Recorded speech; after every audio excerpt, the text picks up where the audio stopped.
Bueno, hermanos, vamos a estar en la estanza Mem, versículo 97.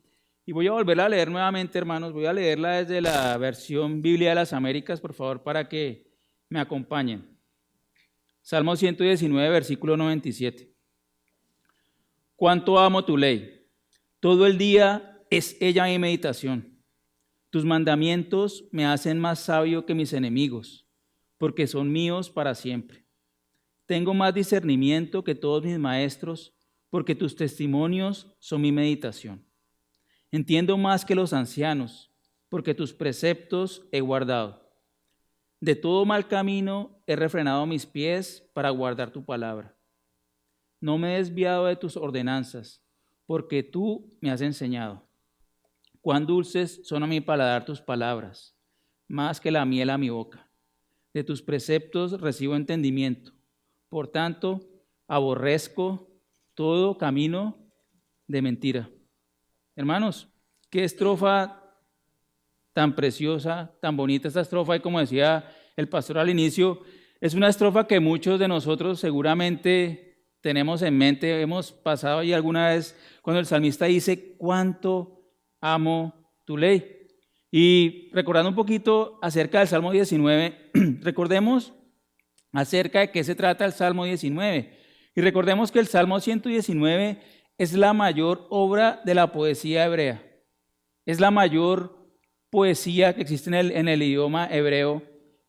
Y imagínense quién la compuso, el Espíritu Santo. O sea, es una composición, una poesía dada por Dios.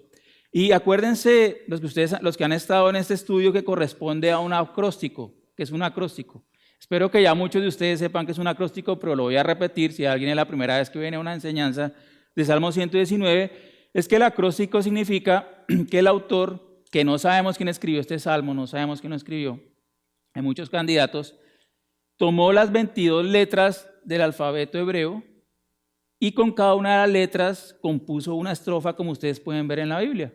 Y cada estrofa tiene 8 versos y el resultado es que tenemos el capítulo más grande de la Biblia. Es el capítulo más grande de la Biblia.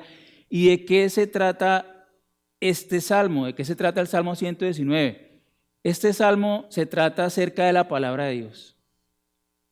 Este salmo glorifica la palabra de Dios y por ende glorifica a Dios. Y entonces en este estudio, hermanos, miren, ya hemos llegado hoy, esta noche estamos llegando a la estrofa número 13, llamada Mem, que es la letra Mem.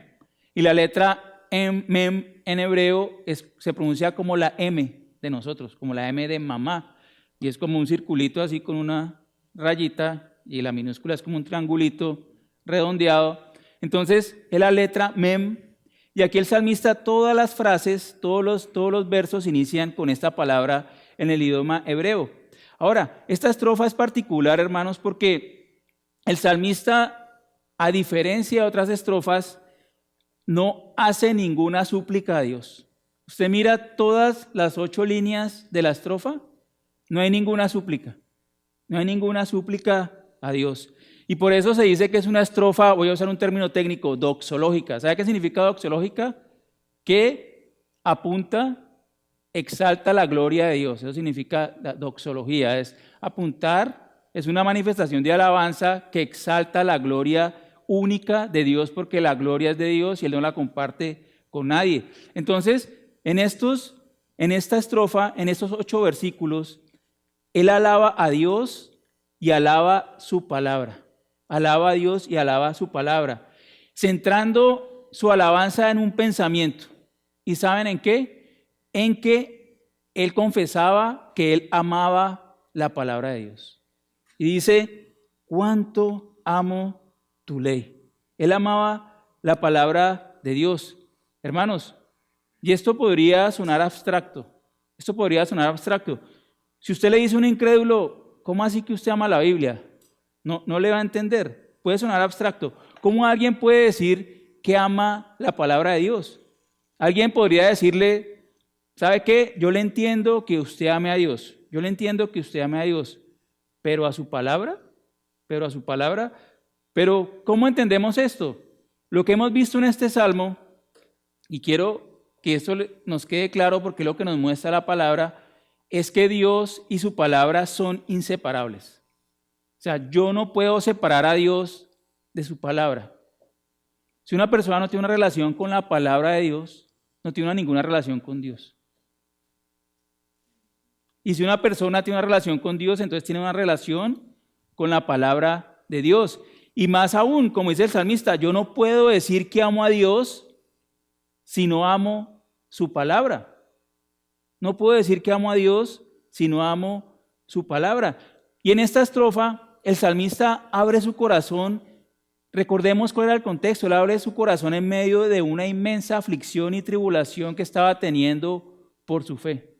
Porque si usted lee el Salmo, excepto las primeras estrofas, el Salmo está en un contexto, el Salmo está permeado en un contexto de sufrimiento. O sea, el salmista estaba sufriendo todo el tiempo y cuando termina el Salmo, él sigue sufriendo.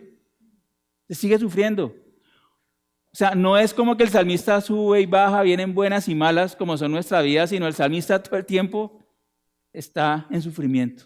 Pero entonces, él se detiene aquí a hacer algo, hermanos, que nosotros también deberíamos hacer con mucha frecuencia. ¿Y saben por qué? Hace poco le decía a mi esposa, a veces hacemos las oraciones Walmart. ¿A qué me refiero? Perdón por el comercial al almacén, pero ¿a qué me refiero? Vamos, es como quiero esto. Señor, quiero esto. Señor, necesito esto. Y la oración, pasamos orando, pidiendo cosas. Ahora, ¿está mal pedirle cosas a Dios? No. No, porque ¿quién nos da todas las cosas finalmente? Él, y Él quiere que le pidamos. Pero Dios también quiere que hagamos algo que no es pedir. Dios quiere que con frecuencia en nuestra oración también no pensemos en pedir cosas, sino que dediquemos nuestras palabras, nuestro corazón, nuestro entendimiento, nuestras fuerzas a glorificarlo y a exaltarlo por quién es Él, que lo exaltemos por sus obras, que le agradezcamos. Y como vemos aquí, le demos gracia y lo glorifiquemos por su santa palabra que Él nos ha regalado para que vivamos por ella. ¿Qué tanto hacemos eso, hermanos?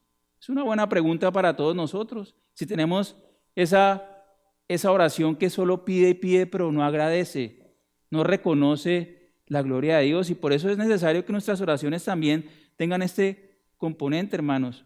Y en esta alabanza del salmista, que es todo este salmo, podemos ver dos grandes razones. El salmista nos presenta dos grandes razones por las cuales los creyentes debemos amar la palabra de nuestro Dios.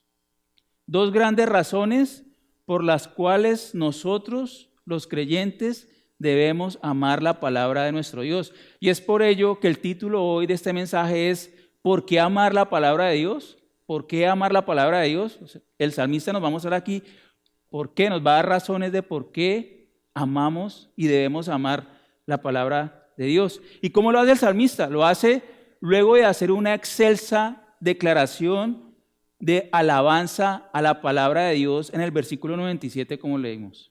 El salmista entonces, después de hacer esta declaración en el versículo 97, que pone todo el terreno, pone todo el tema para esta estrofa, el salmista nos presenta dos grandes razones, como les decía, por las cuales los creyentes amamos y debemos amar la palabra de nuestro Dios.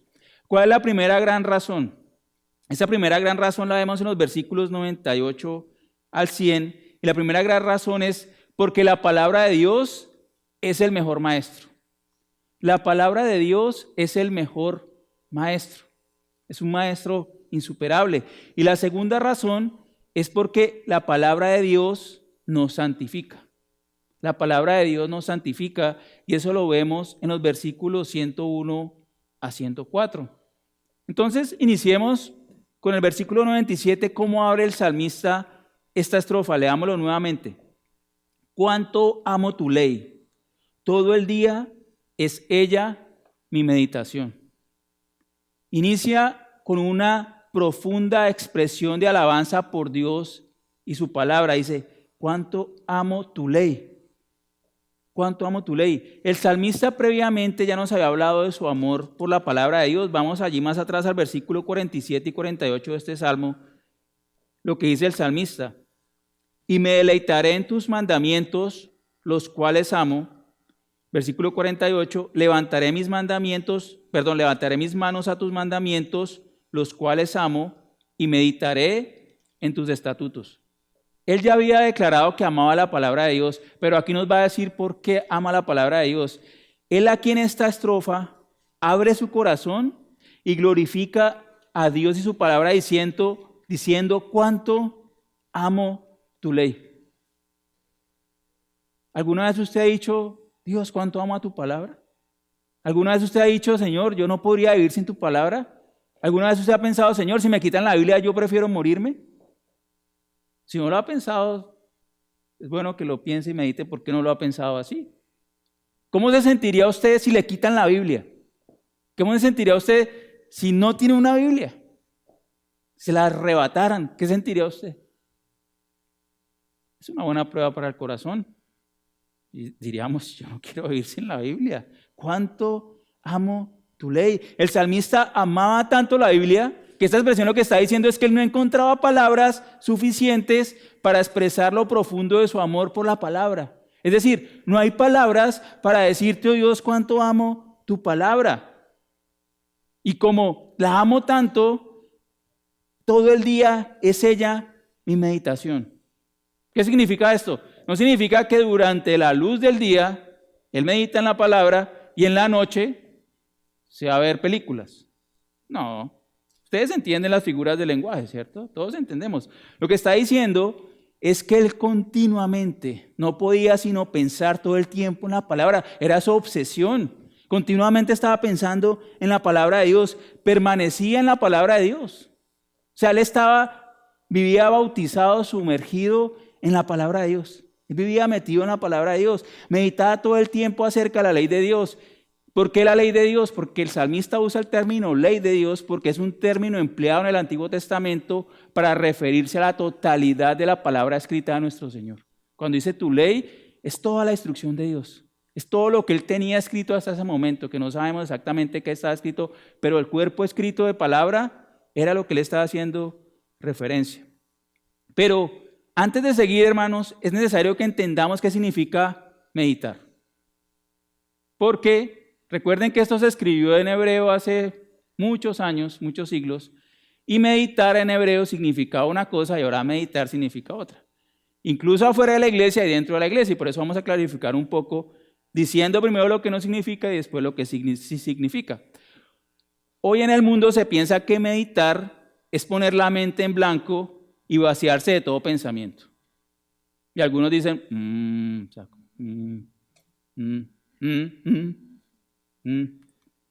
y si hace eso, logrará ello. Va a quedar vacío y va a perder el tiempo. ¿No hizo nada? ¿Qué hizo en media hora? Nada. Descanso, hizo pereza. Lo que hizo es ahora. No aprovechó el tiempo. Cuando la Biblia dice aprovechar bien el tiempo, porque los días son malos. Entonces, también, pero no nos quedemos allí. Nosotros también entremos a casa y miremos un malentendimiento como creyentes que tenemos, porque pensamos que la palabra meditar en Dios, en la palabra de Dios, es algo místico. Pero pongan atención a lo que voy a decir para que no me malentiendan. Porque digo que pensamos a veces que la palabra meditar en la palabra de Dios es algo místico. A veces pensamos que meditar en la palabra de Dios es que yo buscar un cuarto aislado, encerrarme allí un buen tiempo para tener una sesión con Dios, ¿sí? Ahora, aquí voy a aclararlo. No estoy diciendo que esto no sea necesario. O sea, hay que tener esa sesión con Dios, lo que llaman algunos devocional. Es necesario orar de esa manera, solas con Dios, centrado en su palabra. Pero ¿qué pasa? Que muchas veces tenemos ese tiempo y decimos amén y ya no medito. ¿Sí? O sea, ya vienen las cosas del día y ya no pienso como piensa la palabra y se me olvida y vuelvo a ser cristiano hasta las 24 horas. No, hermanos. Lo que nos dice la palabra es que no es así. La Biblia nos dice y nos está mostrando acá que la meditación, lo que significa la palabra en el hebreo es que se refiere a repetir, ensayar. ¿Les han visto los coros de canto que ensayan para que no canten tan unísonos como lo acabamos de hacer ahora? O sea, se canta para que no suene así como sonamos nosotros, que no somos cantantes. Entonces ellos repiten para que salga bien. Entonces uno practica la palabra para hacerla bien. O sea, uno está practicando, está obedeciendo para hacerlo mejor. Estoy practicando el amor para amar mejor. Estoy practicando la liberalidad para ser más generoso. Estoy practicando como predicador para predicar mejor. Estoy practicando la paciencia para ser más paciente, más paciente. Significa ir sobre lo mismo una y otra vez. Una y otra vez. ¿Hasta cuándo? Hasta que Dios se nos lleve, hasta que Dios nos quite la vida. Ahora, esto no solo se hace con la mente, sino con nuestras acciones. Es la actitud de mi pensamiento, de mi corazón, y es lo que hago internamente y externamente. O sea, lo que tengo en el interior se manifiesta en lo que hago afuera. Entonces se refiere a toda nuestra actitud. ¿Qué significa? Todo el día, todo el tiempo, en todo momento, Dios y su palabra es lo único que me importa. Estoy consumido por ella, es lo que me concierne. Todos mis pensamientos están alrededor de ella. Para actuar, evalúo todo de acuerdo a la palabra de Dios. Tengo gran preocupación por lo que ella diga acerca de lo que yo digo. Tengo gran preocupación por lo que digo, por lo que hago, por lo que siento. Evalúo toda mi vida por medio de la palabra de Dios. La palabra de Dios es mi estándar. Esta era la característica de la vida del salmista. Un amante de la palabra de Dios, y por esto es que meditaba en la palabra de Dios todo el día. Y entonces los versículos que siguen en la estrofa son el reflejo de cómo el salmista tiene la palabra de Dios presente en todas las circunstancias de la vida. Entonces nos vamos a ver de forma práctica cómo mantener presente en todas las circunstancias de la vida la palabra de Dios. Y nos presenta dos grandes razones, como les mencionaba, por las cuales los creyentes amamos y debemos amar la palabra de nuestro Dios. Entonces empecemos a explorar por qué dice el salmista su declaración del versículo 97. Y la primera gran razón por la cual nosotros debemos amar la palabra de Dios es porque la palabra de Dios es el mejor maestro. Y están los versículos 98 al versículo 100. Versículo 98 al versículo 100. Y en esta sección vamos a ver tres maneras en las cuales la palabra de Dios es nuestro mejor maestro. Es decir, es nuestro maestro insuperable. No podemos tener un mejor maestro. ¿Sí entienden? O sea, es lo más alto que tenemos. Es el mejor maestro que podamos tener, porque es nuestro mismo Dios por medio de su palabra. ¿Y cuáles son las tres maneras que nos muestra aquí el salmista que nos revelan que la palabra de Dios es nuestro mejor maestro? Primero, y está en el versículo 98, la palabra de Dios nos da la sabiduría para afrontar a los enemigos de nuestra fe. La palabra de Dios es la que nos da la sabiduría para afrontar a los enemigos de nuestra fe. Leamos el versículo 98. Tus mandamientos me hacen más sabio que mis enemigos, porque son míos para siempre. Recordemos entonces que el salmista tenía poderosos enemigos que querían destruirlo. ¿Y cuál era la razón? Porque él obedecía y quería permanecer en la palabra de Dios. Y por esto ellos lo odiaban. Príncipes querían destruirlo, no era algo hipotético. Vamos a los versículos 22 y 23, recordemos. Miren lo que decía el salmista, decía, aunque los príncipes, versículos 22 y 23, quita de mí el oprobio y el desprecio, porque yo guardo tus testimonios. Ahí lo que veíamos es que porque él guardaba sus testimonios es que tenía oprobio y desprecio. Decía versículo 23, aunque los príncipes se sienten y hablen contra mí, tu siervo medita en tus estatutos. Esto no era hipotético, esto no es hipotético, era algo que le estaba pasando al salmista. Era algo que le estaba pasando al salmista, tenía estos enemigos. Ahora, si la Biblia nos habla de enemigos, ¿por qué uno tiene un enemigo? Porque hay una batalla, hay una guerra y alguien quiere ganar. Y en las guerras alguien quiere prevalecer y si puede va a matar al otro para lograr su cometido. Y el punto es que en las guerras, si ustedes saben, han repasado un poco de historia, en las guerras de la historia, hablando fuera de la palabra de Dios, no siempre ha ganado el que tiene un mejor ejército o más grande ejército. Muchas veces Las guerras se han definido por un general que ha sido más sabio, que ha manejado mejor a sus menores soldados, tiene menores armas, pero ha establecido una estrategia mejor y ha derrotado a un ejército más poderoso.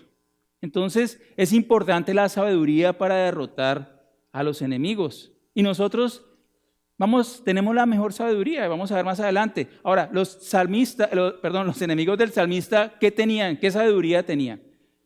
Tenían sabiduría humana, tenían sabiduría diabólica. Eran sagaces. Ya vimos, le ponían trampas, engaños para que él cayera. Eran astutos. ¿Se acuerdan quién es astuto? La serpiente antigua, desde Génesis 3. Y ahora vamos a hablar de ella porque todo va hasta allá. Ahora vamos a ver. Eran astutos, sagaces, diseñaban planes para destruirlo. Y como les decía, la sabiduría era diabólica. Pero el salmista tenía la palabra del mismo Dios. Él contaba con la espada de 2 filos que vence a cualquier adversario por fuerte que parezca. Él estaba en un conflicto con sus enemigos, se querían apagar su vida para que la luz de la verdad que irradiaba el salmista fuera extinguida. Ese es el conflicto en que estamos. ¿Saben por qué el mundo no quiere que nosotros vivamos? Porque nosotros somos luz. En este mundo ellos aman la oscuridad, quieren apagar las lumbreras. Por eso quieren que nosotros no existamos. Y si llegara un momento que tienen que decidirnos, nos quitan del plan, o sea, nos quitan de medio. Y esa sabiduría, entonces, iba a hacer que el salmista nunca fuera avergonzado como un ignorante delante de sus enemigos. Si él permanecía en la palabra de Dios, él siempre iba a saber cómo responder en palabra y en acción a sus enemigos. ¿Y no queremos nosotros eso?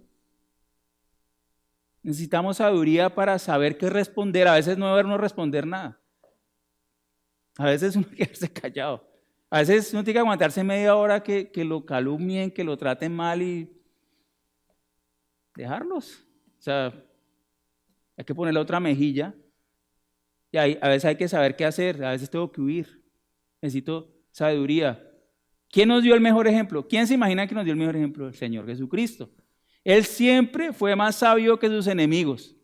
¿Cuántas veces no tentaron a nuestro Señor para hacerle caer en sus palabras? Hasta que finalmente, ¿qué hicieron? Se rindieron. Dijeron, no más. Se dieron cuenta que era muy sabio. Para ellos era muy sabio. Él era la sabiduría encarnada. Dijeron, no más. Se rindieron y quisieron, al rendirse, planearon cómo matarlo. Porque no pudieron hacerlo caer por sus propias palabras. Y yo le pregunto ahora, ¿cómo afronta usted todo aquello que quiere batallar contra su fe?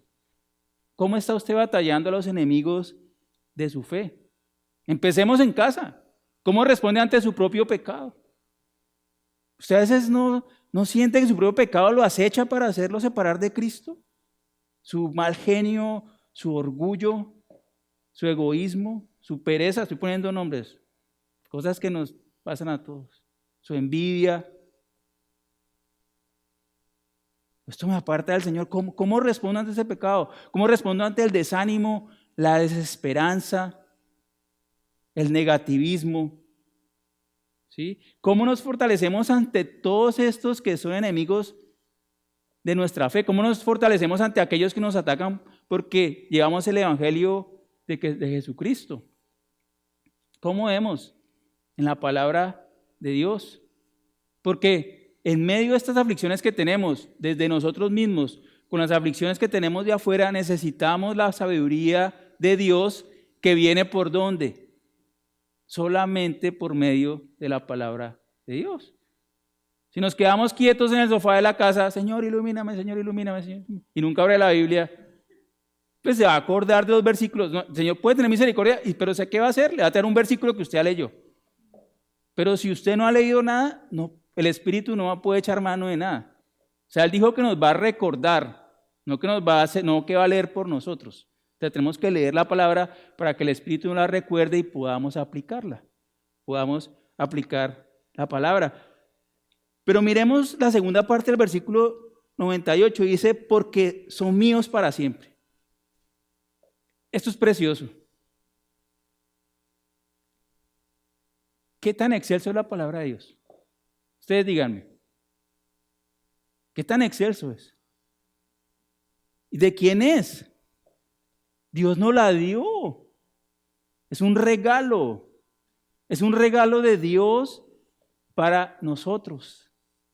Dios nos ha dado su palabra, es su precioso regalo para nosotros, sus hijos. Y entonces el salmista los había apropiado y dice, son míos para siempre. O sea, él se lo cogió. Digo, esto es mío. Son míos para siempre. La palabra de Dios es mi posesión. Dios nos ha dado su palabra para siempre, para que vivamos solamente por su palabra. No solo de pan vivirá el hombre, sino de toda palabra que procede de la boca de Dios. ¿Y cómo estamos ahora? Ahora contamos como creyentes con la sabiduría que proviene de lo alto. Contamos con más revelación que el salmista acá.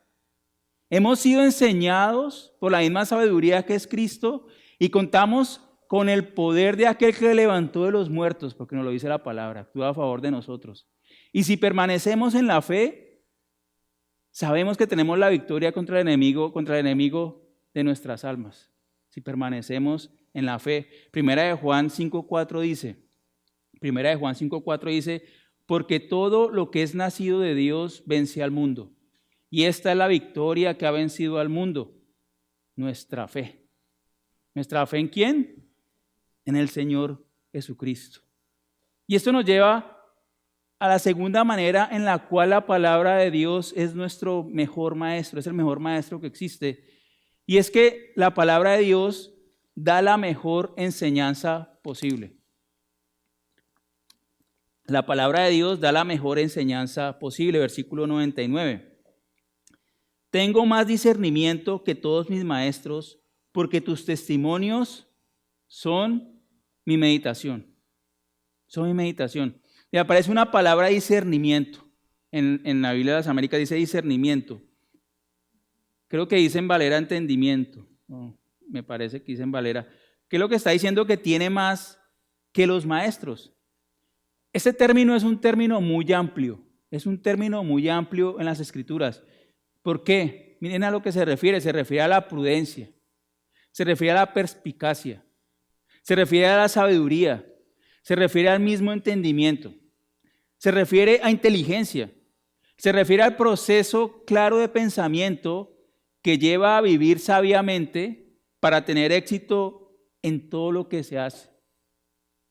Es la clave de tener éxito. ¿Ustedes por qué creen que hay tantos libros? ¿Por qué la gente, incluso el mundo secular, por qué hay tanto libro? La gente quiere conocimiento ¿para qué? Para tener éxito, para hacer en sus estándares, para hacer dinero, para tener poder y dinero, o para que lo reconozcan como eminencias, pero conseguir algo. Pero el verdadero éxito lo da la palabra de Dios para que prosperemos. Esto es una gran tentación. Ahora, ¿quién no quiere estas cosas? ¿Usted no quisiera estas cosas? ¿No quiere usted tener la sabiduría para prosperar en todo lo que hace?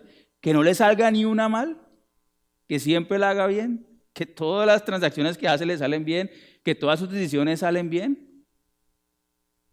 El hombre quiere eso y está bueno quererlo. El tema es saberlo buscar. Esto fue la misma razón por la cual fue tentada Eva. Y por medio de ella toda la humanidad cayó en muerte y pecado. Vamos a Génesis 3:6, porque todo se remonta al inicio. Génesis 3:6.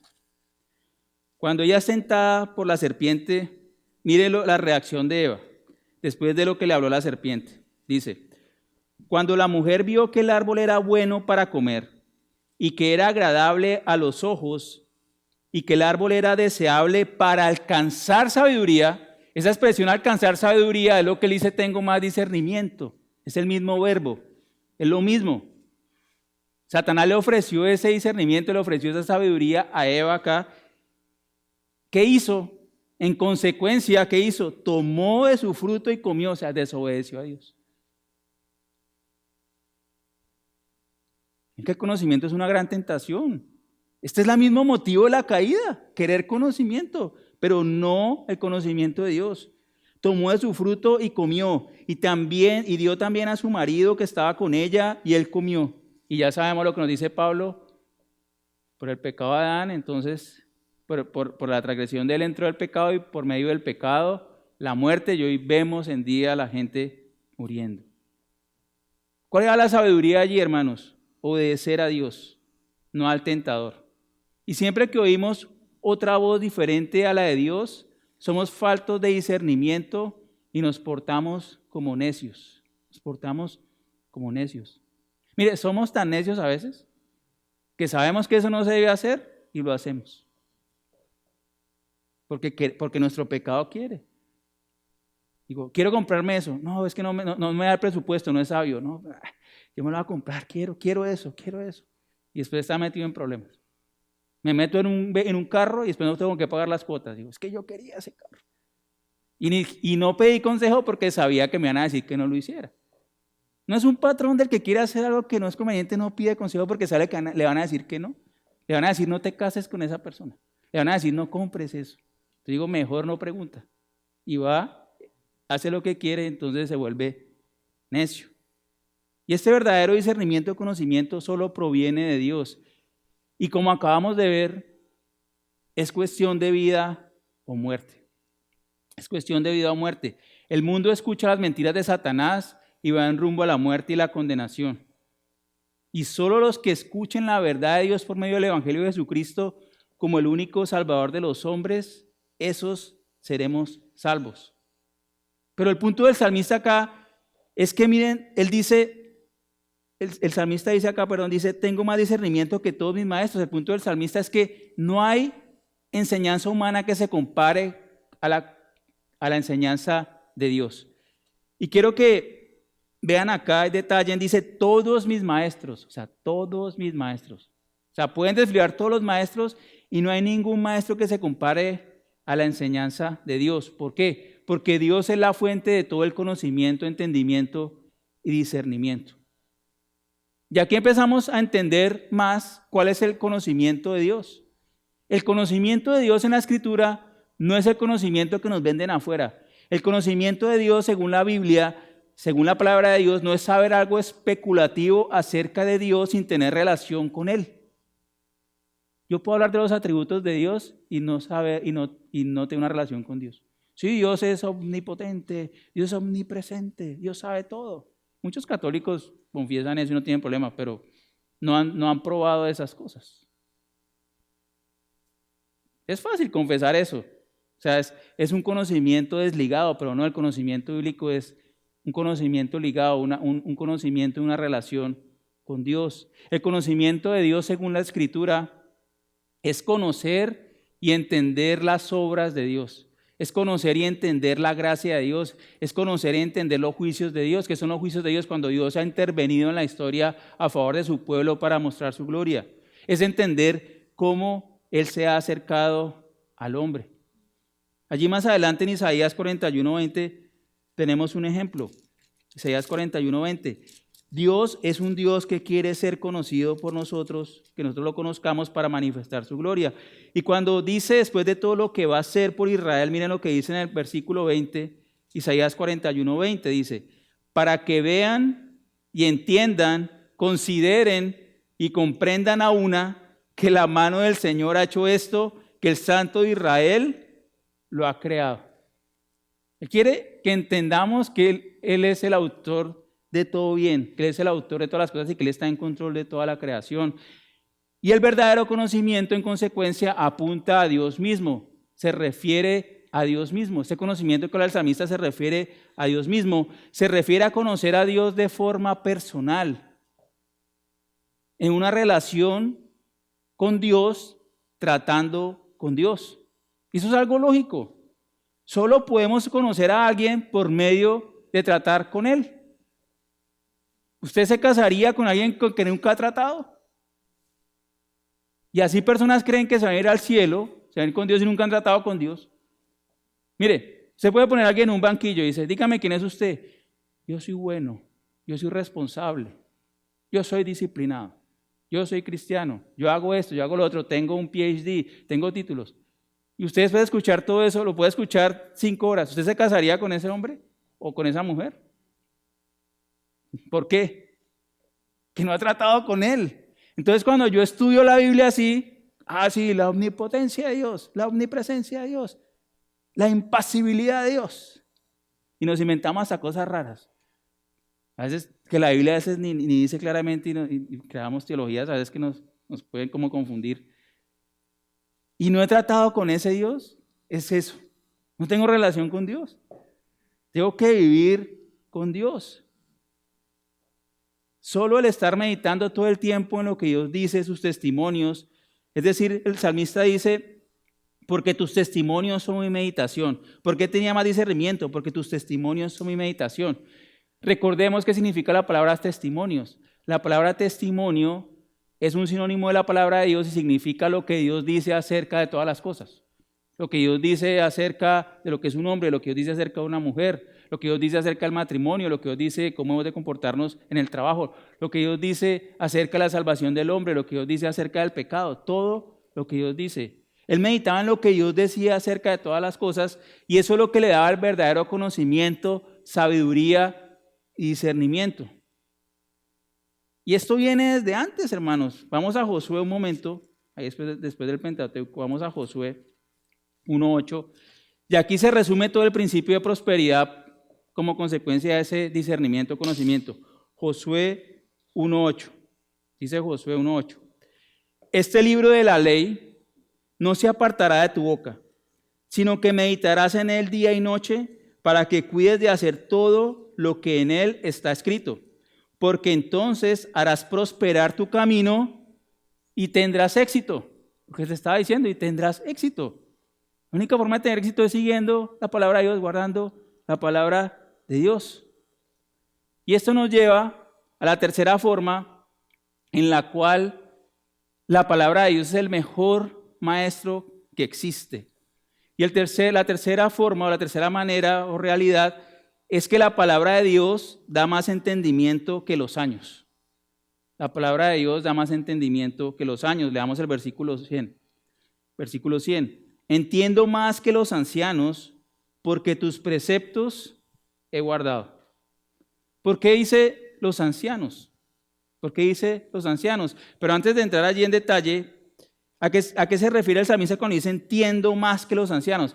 Se refiere a portarse de forma inteligente. Se refiere a sabiduría práctica. Son conceptos que se traslapan, ¿no? Se refiere a vivir una vida sabia, una vida práctica. O sea, soy práctico en cómo tomo decisiones, por ejemplo, de invertir mi dinero. ¿Sí? ¿Qué estudio? ¿Cómo manejo el tiempo? O sea, cosas prácticas. Y todos sabemos que los años, la experiencia enseña, ¿cierto? Aunque conocemos muchos necios de 80 años, porque si nunca uno va a la palabra de Dios, aprenden cosas, pero siguen en necesidades por mucho tiempo. Pero debemos reconocer que la observación, uno empieza a observar los fenómenos y uno empieza a ver principios. Entonces adquiere cierta sabiduría, adquiere una sabiduría práctica, uno sabe que estas cosas pasan. ¿Por qué dice el anciano? Aquí dice los de edad, literalmente dice los que tienen años. Es una persona de años madura, entonces que ha aprendido por la experiencia. Y es más, si es un anciano bíblico, si ha usado la palabra de Dios por muchos años, entonces va a saber muchas cosas. Pero el salmista está diciendo, ese entendimiento de los ancianos no es nada. Más que todos los ancianos, ¿por qué? ¿Por qué? Porque la vida de un hombre, así iba 130 años, así los antiguos que vivieron cientos de años, los primeros, es un parpadear delante de Dios. Delante de Dios, todos los años es un parpadear. Dios es eterno, que ha vivido por siempre y siempre vivirá. Dios es el anciano de días. Dios es el alfa y el omega. Dios es el principio y el fin de todas las cosas. Él es, el que era y el que ha de venir. Nadie tiene más días que nuestro Dios. Él es el más anciano. Todo fue después de Él. Él fue el principio. Él conoce todas las cosas y no hay nada oculto en sus ojos. Él ha sido testigo de todo. ¿Quién tiene mayor experiencia? Dios. Dios, y controla todo lo que sucede. y su sabiduría y entendimiento están plasmados en su palabra. Están plasmados en su testimonio acerca de la creación. Cuando usted va a Génesis 1:1 y dice Dios, en el principio Jehová Dios creó los cielos y la tierra. Es como si usted hubiera estado allá y le da como un anciano. Se trasladó 7,000 años atrás más o menos y vio que en el principio el que creó las cosas fue Dios. Pero el hombre necio dice, no, fueron 50,505 millones de años atrás por medio de un Big Bang. ¿Y cómo sabes eso? Me lo imagino, no tengo pruebas, pero creo que es así. Y después evolucionamos, vinieron células, después vinieron peces, después vinieron simios y de los simios viene usted. No. Y Dios nos dice qué pasó. Nosotros como un anciano en la Biblia, cuando leemos Génesis, vamos y tomamos de la experiencia que Dios nos relata y sabemos más.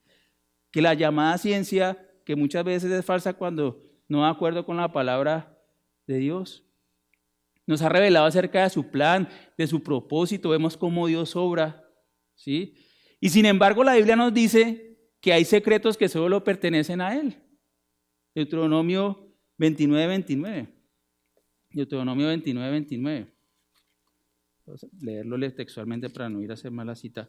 Deuteronomio 29:29 dice, las cosas secretas pertenecen a nuestro Dios, o sea, hay cosas afuera de la palabra de Dios. Mas las cosas reveladas, o sea, la Biblia, nos pertenecen ¿a quiénes? A nosotros, al pueblo de Dios.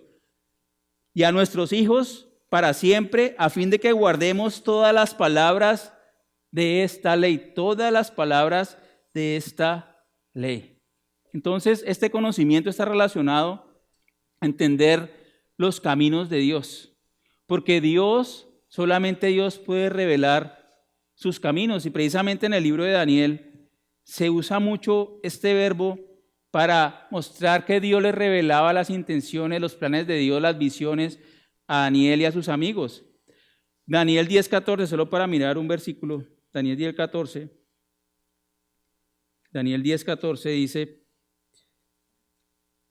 vino el ángel a hablar con Daniel para explicarle el misterio. Le dice, y he venido a darte a conocer lo que sucederá a tu pueblo al fin de los días, porque la visión es para días aún lejos. O sea, él recibió entendimiento de los planes de Dios. Es decir, este entendimiento es para entender los planes de Dios en la historia. Y le damos la segunda parte del versículo 110. Porque tus preceptos he guardado. Tus preceptos he guardado. Esto es muy importante. Es una condición. Él entendía más que los ancianos. ¿Por qué? Porque tus preceptos he guardado.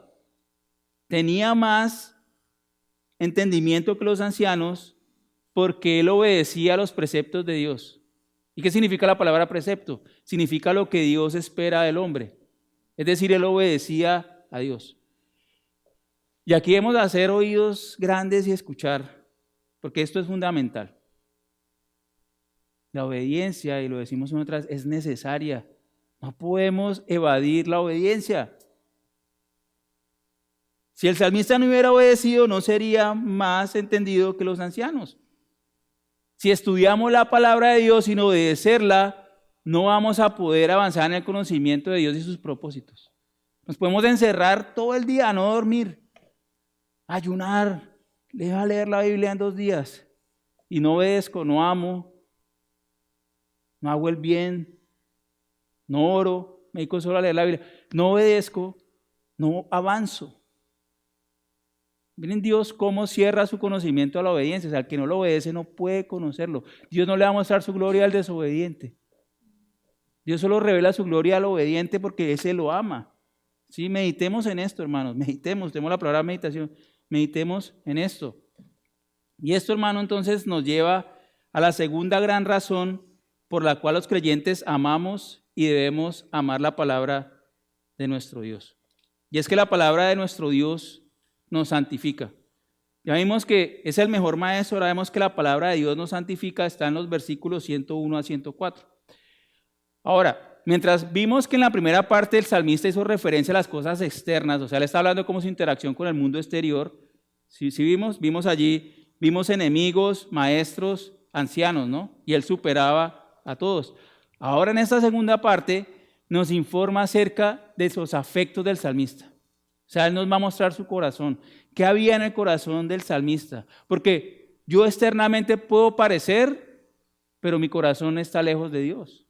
Y no era el caso del salmista, sus afectos estaban cercanos a Dios. Y aquí se nos muestran 4 maneras en las cuales la palabra de Dios lo santificaba.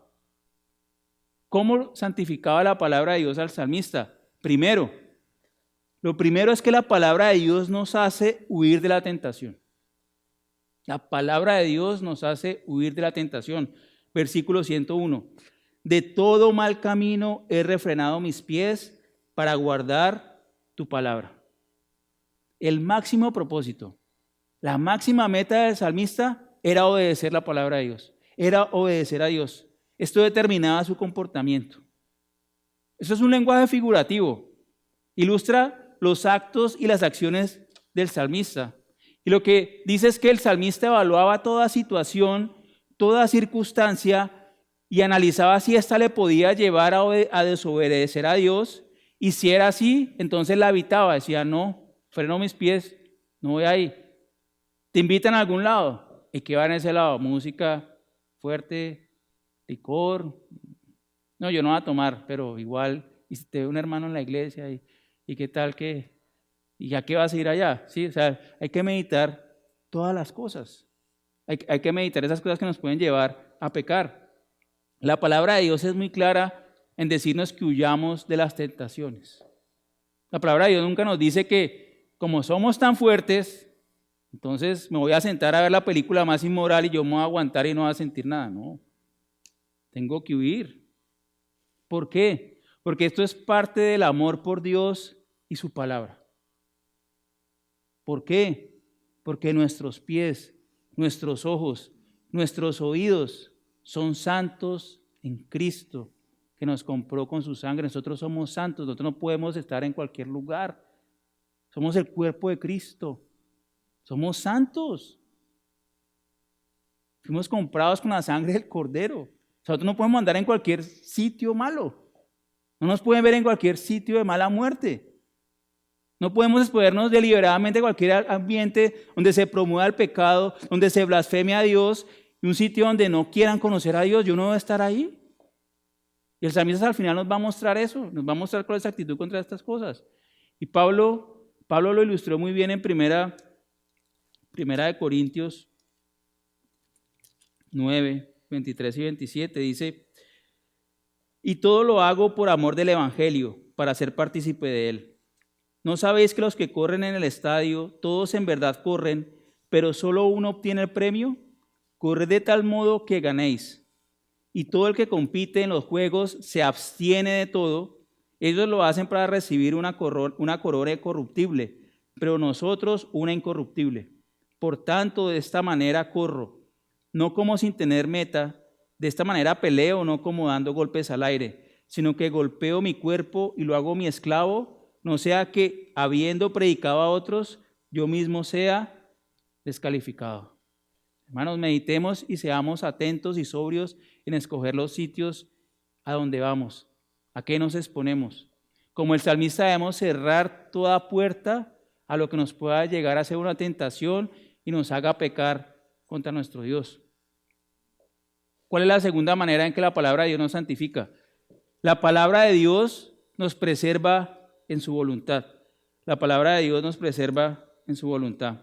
Versículo 102. No me he desviado de tus ordenanzas, porque tú me has enseñado. No me he desviado de tus ordenanzas, porque tú me has enseñado. Podemos y debemos apartarnos de todo mal camino.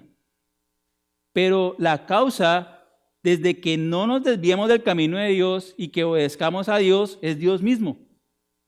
Porque Él es nuestro maestro. Él es la causa de que seamos preservados, que no nos desviemos.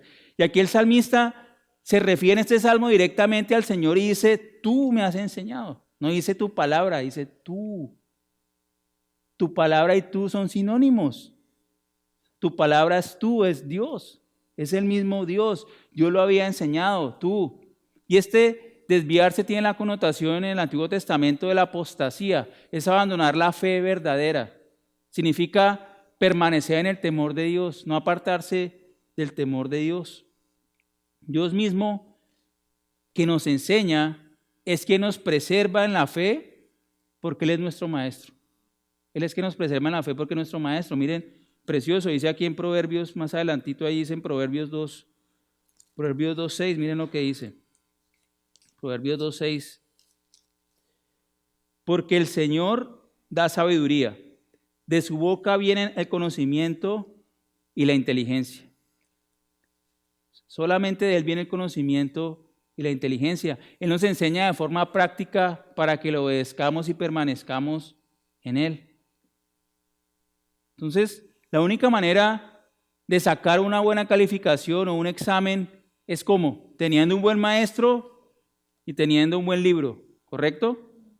Pero si usted aprende con el mundo por medio de libros mundanos que solo hablan del mundo y no según Dios, va a reprobar el examen de obediencia a Dios. Escoja bien su maestro, escoja bien sus materiales, escoja bien sus manualidades, escoja bien sus talleres y sus ejercicios, porque todos nos los ha dado Dios en su palabra. Nos ha dado las manualidades, así como a los niños allí dicen, ¿tienes manualidades? Escuchado a las hermanas.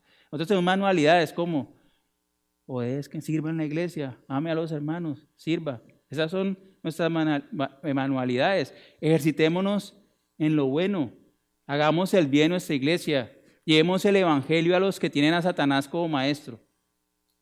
Hermanos, muchas más aplicaciones.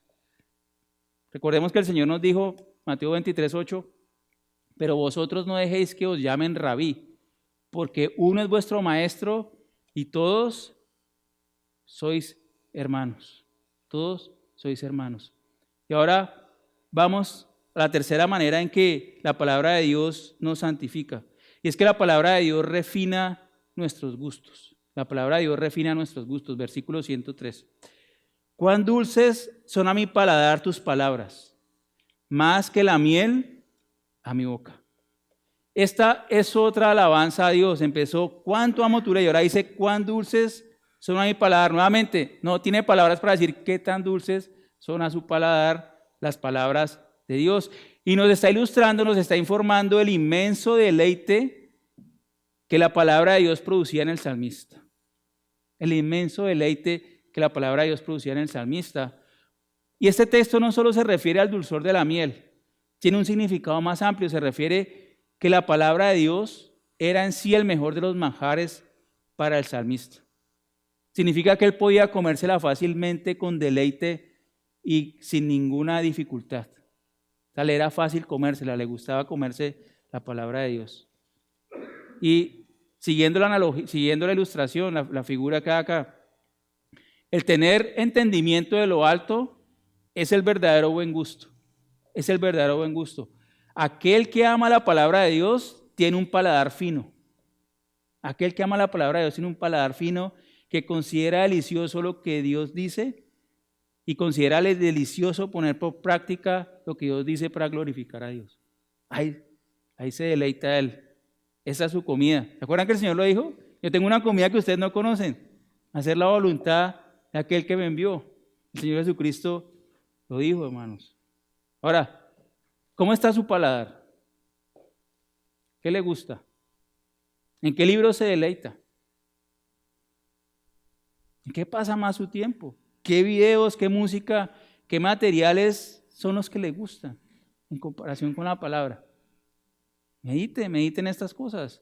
Hermanos, refinemos nuestro gusto teniendo como lo exquisito aquello que proviene de la palabra de nuestro Dios. Y cuarto, ¿qué otra forma nos santifica la palabra de Dios? La palabra de Dios nos hace aborrecer el mal. Versículo 104. De tus preceptos recibo entendimiento. Por tanto, aborrezco todo camino de mentira. Vemos la primera parte. De tus preceptos recibo entendimiento. Esto es algo exclusivo. ¿Qué significa? Solamente de Dios y de su palabra viene el verdadero conocimiento y entendimiento. O sea, él no recibió entendimiento de hombres, dijo de tus preceptos. O Usted no recibió entendimiento de otras fuentes. Todo entendimiento de Dios, conocimiento verdadero, viene de Dios. Y el entendimiento de Dios se resume acá. Y lo dicen otros pasajes de la Escritura. El entendimiento verdadero de Dios se resume en aborrecer todo camino de mentira. Se resume en odiarlo. ¿Por qué? Porque debe haber un celo santo por lo que es bueno, que nos lleva a odiar todo lo que habla o actúa en contra de nuestro Dios. Si habla mal de Jesús, usted debería hervir por dentro. O sea, no hacer violencia, pero debería decir, Dios mío, o sea, debería sentir algo, ¿cierto? Si alguien dice, no, es que Dios no es el único camino de salvación, Jesucristo no es el único camino de salvación, usted debería arder por dentro y decir, no, eso no es la verdad. Están despreciando la sangre de Cristo. Significa detestar, aborrecer y no querer tener nada que ver con las cosas que ofenden a Dios. Yo no quiero tener nada que ver con aquello que ofende a Dios. Proverbios 8:13. Allí más adelante, Proverbios 8:13. Dice, el temor del Señor es aborrecer el mal, el orgullo, la arrogancia, el mal camino y la boca perversa, yo aborrezco. Yo aborrezco. El salmista aborrecía una vida que no se basa en la verdad, sino en la mentira, lo cual es maldad. La mentira es maldad. La mentira es igual al engaño. La mentira engaña. ¿Por qué? La mentira quiere hacerse pasar por la verdad. La mentira quiere suplantar la verdad. ¿No fue lo que acabamos de leer en Génesis 3? Dios le dijo la verdad al hombre y Satanás dijo, yo tengo la verdad, y Eva le creyó al engañador y cayó. Suplantó a Dios. Suplantó a Dios. La verdad que solo pertenece a Dios y entonces quiere robarle la gloria a Dios. Y en ese camino destruir a muchos. Destruir a muchos. Hermanos, ¿cómo no odiar la mentira cuando por ella el mundo cayó y millones se han ido y siguen yendo al infierno? Mientras yo estoy predicando, miles se han ido al infierno. Por esa mentira que leímos en Génesis 3. Y el salmista nos ha llevado por todos sus afectos. Empezó con lo que amaba. Y ahora dice lo que aborrece. Empieza con lo que ama, ahora lo que aborrece. Yo les voy a hacer una pregunta. ¿Usted cómo se sentiría si usted tiene un amigo muy estimado y un enemigo injusto en contra de usted? Y ese enemigo le hace daño, ¿sí? Y su amigo ve cosas que ese enemigo hace, no sé, pongámoslo en tiempos modernos, publica algo en Facebook y su amigo le pone manito, le da like, apoya, le hace caritas al enemigo de su amigo. O sea, ¿cómo se siente? Traición. Entonces, ¿cómo le vamos a dar likes a los que están en contra de Dios? Es un principio de lealtad. Porque entonces uno viene a amar lo que Dios ama, uno viene a odiar lo que Dios odia. Acabamos de leer, aborrezco estas cosas. Yo también debo aborrecerlas. Yo también debo aborrecerlas si estoy cercano a Dios. Ahora, usted preguntará, ¿será que amo a Dios? Mire, hay una prueba indirecta. ¿Saben cómo pueden saber indirectamente si ama a Dios? Pregúntese qué aborrece. Pregunte qué aborrece. Ahora le pregunto yo, ¿tolera la mentira? ¿Tolera la inmoralidad? ¿Tolera la violencia? ¿Tolera la injusticia? ¿Tolera que se hable en contra de Dios y de Cristo? Debería haber ahí un celo profundo, hermanos. Y aquí termina el salmista. Pero no termina aquí. Voy a predicar la otra estrofa, no mentira. No termina aquí, porque este pasaje es muy profundo, hermanos. Y vamos a terminar en una pequeña reflexión acá. Y es que todo se une. Aquí tenemos una gran unión de conceptos. Hemos visto que debemos amar y amamos la palabra de nuestro Dios porque ella es nuestro mejor maestro, que no hay mejor maestro posible.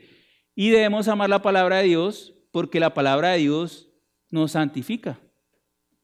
Pero al mirar esta estrofa, cuando la evaluamos, vemos que toda la estrofa, si usted se da cuenta, toda la estrofa está centrada en el conocimiento de Dios, en conocimiento, una y otra vez. Usted mire los versículos, conocimiento con algún sinónimo. Y es el conocimiento verdadero de Dios.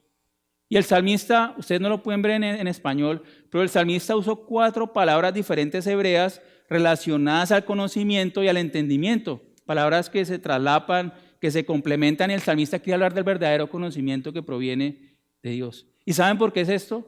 Porque el amor por Dios y su palabra están estrechamente relacionados con el conocimiento de Él. Todo está relacionado, porque Él empezó con el amor, pero ¿por qué no se habla de conocimiento? Porque el amor por Dios y su palabra están estrechamente relacionados con el conocimiento de Dios. ¿Por qué? Si no conocemos la palabra de Dios, no podemos conocer a Dios. Solo conocemos a Dios por medio de su palabra. Y si no podemos conocer a Dios, entonces no podemos amar a Dios. ¿Se acuerdan? Si no trato con alguien, no puedo amarlo. El salmista, entonces, ¿por qué dijo, cuánto amo tu palabra? El salmista lo dijo porque la palabra de Dios era la que le permitía conocer a Dios, para amar a Dios. Es el puente que tenemos con Dios, su palabra, por eso la amamos. Por eso necesitamos la palabra de Dios. Es la palabra de Dios que le instruía en cómo obedecerlo para así expresar su amor verdadero por Dios. Por eso Él dice, cuánto amo tu palabra. Hermanos, hay una gran competencia en este mundo por el conocimiento. Usted puede creer que tantos canales de YouTube y cosas, influencers, todo el mundo clama ser el gurú, el que sabe más, tener followers. Esto de Génesis 3 sigue todavía y va hasta el final. El conocimiento es una gran tentación. El mismo diablo tentó a Eva con el conocimiento y el mundo cayó por medio de este engaño. ¿Y cuál es el punto, hermanos? Que mientras usted afuera ve que el mundo enseña un conocimiento desligado y especulativo, o sea, son conceptos abstractos que uno no tiene que comprometerse. Yo sé cosas que sé, pero no tengo que cambiar mi vida. Yo puedo seguir viviendo como un diablo y puedo tener mucho conocimiento. Pero la Biblia, por el contrario, nos dice que el conocimiento es el conocimiento de Dios y es algo que crece continuamente a partir del fruto de una relación personal con Dios. Eso es lo que dice la Biblia. Pero la única manera de conocer a Dios es por medio de su Hijo Jesucristo. Solamente por medio de Jesucristo podemos conocer a Dios. Colosenses 2, 1, 4. Porque quiero que sepáis qué gran lucha tengo por vosotros y por los que están en la Odisea, y por todos los que no me han visto en persona, para que sean alentados sus corazones y unidos en amor, alcancen todas las riquezas que proceden de una plena seguridad de comprensión, resultando en un verdadero conocimiento del misterio de Dios, es decir, Cristo. Cristo es el que revela el misterio de Dios, en quien están escondidos todos los tesoros de la sabiduría y el entendimiento. Esto lo digo para que nadie os engañe con razonamientos persuasivos. ¿Quieres ser sabio? Vaya a Cristo, donde están escondidos todos los tesoros de la sabiduría y del conocimiento. Y dice más adelante en el versículo 8 en ese capítulo, dice, mirad que nadie os haga cautivos por medio de su filosofía y vanas sutilezas, según la tradición de los hombres, conforme a los principios elementales del mundo y no según Cristo. Y ahora, capítulo 3, versículo 9 y 10 de Colosenses, ahora nos habla de la mentira. Mire cómo todo está relacionado. No mintáis los unos a los otros, puesto que habéis desechado al viejo hombre con sus malos hábitos y os habéis revestido del nuevo hombre, el cual se va renovando hacia un verdadero conocimiento, conforme a la imagen de aquel que lo creó. Entonces, hermanos, vemos que el verdadero conocimiento de Dios es por medio del Señor Jesucristo. Y ya para terminar con esta cita, hermanos, Pablo, acerca de este conocimiento, dijo esto de lo que era su vida pasada, en comparación con el conocimiento de Cristo. Filipenses 3, 7 al 11 dice, pero todo lo que para mí era ganancia, lo he estimado como pérdida por amor de Cristo.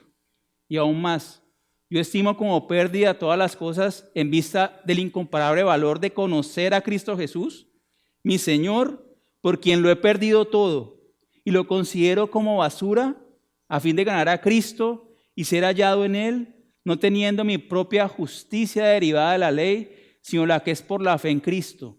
La justicia que procede de Dios sobre la base de la fe y conocerle a Él y el poder de su resurrección y la participación en sus padecimientos, llegando a ser como Él en su muerte, a fin de llegar a la resurrección entre los muertos.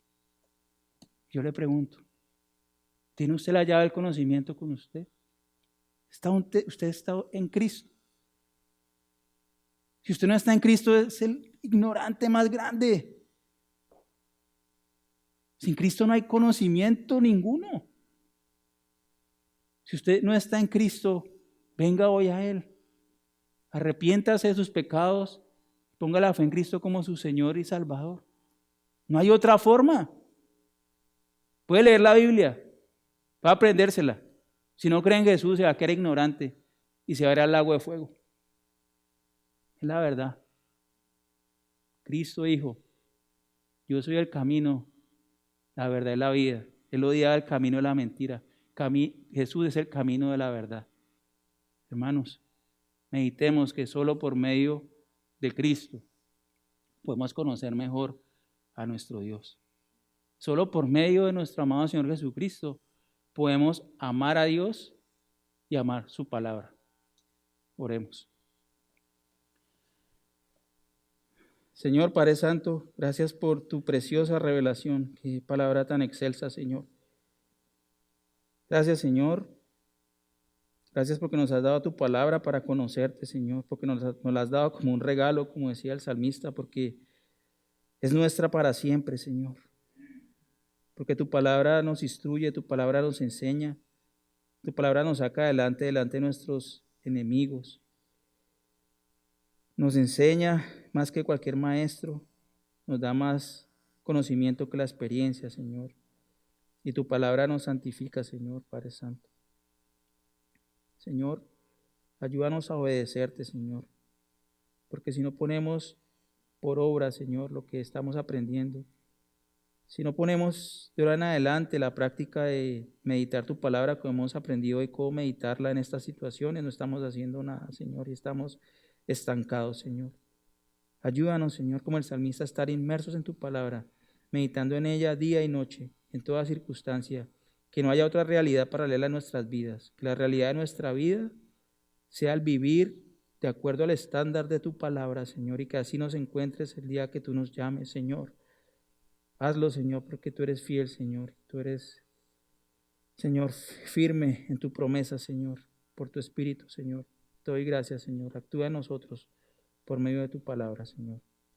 Te lo pedimos. En el nombre de nuestro amado Señor Jesucristo. Amén.